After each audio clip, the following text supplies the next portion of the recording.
7 की 4a का question number 3। 3 centimetre त्रिज्या का एक वृत्त जिसका केंद्र वो है, इसमें दो जीवाएं ए बी और सी डी खींचिए जो आपस में समानांतर ना हो।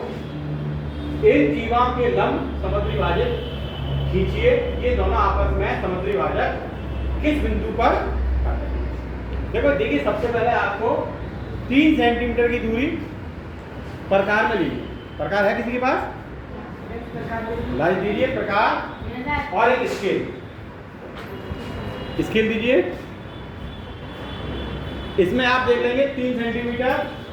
देखिए 3 सेंटीमीटर आप प्रकार से नापने ले लेंगे और 3 सेंटीमीटर प्रकार से आप नापने के बाद एक 3 सेंटीमीटर का एक आप वृत्त खींचेंगे। यहाँ पे आपने प्रकार रखी और यहाँ पर 3 सेंटीमीटर का ये वृत्त खींचिए। ये इसका क्या है? केंद्र बिंदु। ये त्रिज्या हो गई 3 सेंटीमीटर। 3 सेंटीमीटर इसका केंद्र बिंदु O हो गया। सभी खींच लेंगे ऐसे प्रकार और स्केल की सहायता से। आपने ये 3 सेंटीमीटर का वृत्त खींचा। क्लियर है यहाँ तक? किसी को कोई प्रॉब्लम? अब इसमें दो जीवाएं ए बी और सी डी खींचिए जो आपस में समानांतर ना हो। देखिए दो जीवाएं अगर आप यहाँ खींचेंगे, यहाँ खींचेंगे, ये दोनों आपस में समानांतर हैं।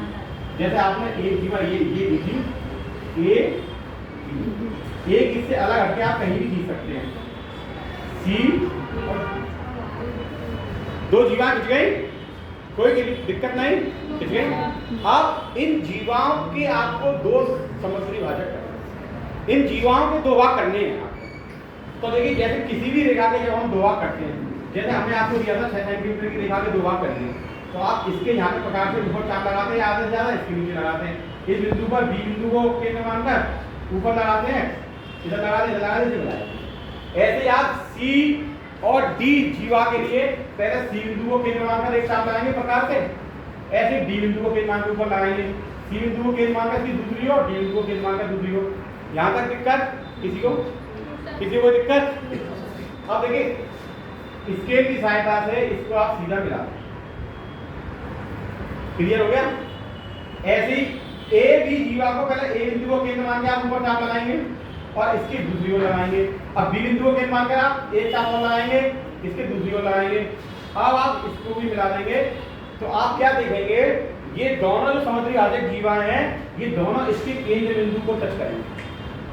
दोनों ही इसकी समद्विभाजक रेखाएं इसके केंद्र बिंदु O को टच करेंगे। तो इसमें पूछा गया था ये दोनों समद्विभाजक किस बिंदु पर काटेंगे?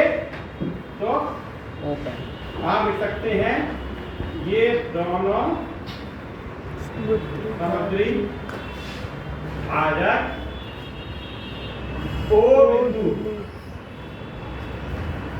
पर काटेंगे। बस हो गया।